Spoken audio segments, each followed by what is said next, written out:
I remember a decade ago, we started a conversation, and we started too early, but a conversation about what we saw as the age of coming technological socialism, Yes. where technology, not the government, but technology would start to take care of individuals and the implications that that might have on our psychology, on our sense of safety, on how we motivate ourselves.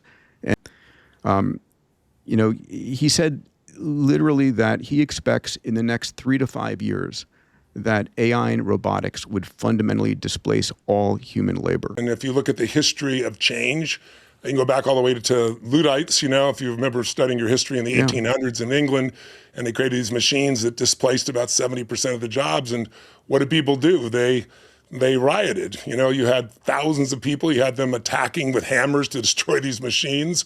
You had them blowing up facilities, factories. You had factory people, owners being shot and being threatened to be killed. You had factory owners putting people out there shooting people.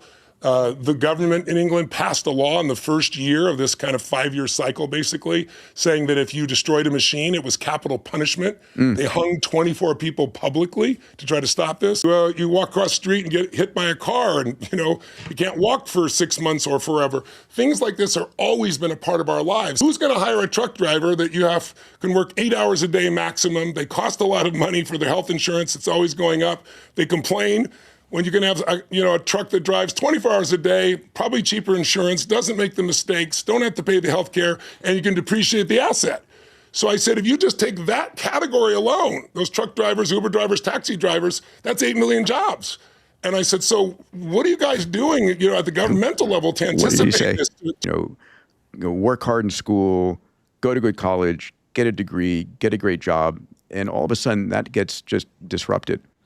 And people find themselves where their identity for all time has been their job. I mean, they're in the process of the social contract of, I've worked hard, I got to a college, and we're seeing this at MIT, at Northeastern, at universities around. With great degrees, I cannot get a job.